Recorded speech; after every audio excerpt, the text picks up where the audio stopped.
পুরো সোশ্যাল মিডিয়ায় আগুন লাগিয়ে দিল শাকিব খানের এই লুক।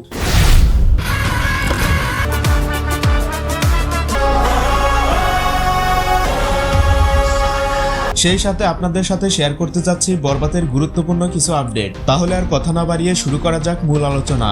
সম্প্রতি সময় বাংলা ফিল্মের one of the most popular actor Shakib খান।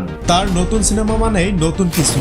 ঢালিউড মেগাস্টারের এর আগে বহু লুক ভাইরাল হয়েছে নেট দুনিয়ায়, বাট এরকম স্পেশালি লুকে তাকে এর আগে কখনো দেখা যায়নি। সামনে আসন্ন ঈদের সিনেমায় সত্যি ব্যতিক্রম কিছু ঘটতে চলেছে, যেমন মিশা সওদাগর অ্যান্ড যিশু সেনগুপ্ত। কার কোন ক্যারেক্টার থাকবে এ বিষয়ে এখনো ক্লিয়ারলি কোনো কিছু জানা যায়নি। তবে ছবিটিতে মিশা সওদাগরের একটি ভিন্ন ক্যারেক্টার থাকবে এ ব্যাপারে অনেকটাই নিশ্চিত। তাকে দেখা যেতে পারে শাকিবের বড় ভাইয়ের চরিত্রে এবং মেন ভিলেন হিসেবে থাকবেন যিশু সেনগুপ্ত। পার্সোনালি যিশুর ভিলেন ক্যারেক্টারটা আমার কাছে অনেক বেশি ইন্টারেস্টিং লাগে, কেননা এর আগে সাউথের মুভিগুলোতে ভিলেন ক্যারেক্টারে অসাধারণ পারফরমেন্স করেছেন এই অভিনেতা। প্রথমবার তিনি শাকিবের বিপরীতে অভিনয় করছেন। এবছরে ঈদে মুক্তির অপেক্ষায় আছে বাংলা বেশ কিছু সিনেমা, এর মধ্যে শাকিব খানের বরবাদ অন্যতম। কারণ ছবিটিতে এ যাবৎকালের সেরা বাজেট বিনিয়োগ করেছেন প্রযোজনা সংস্থা।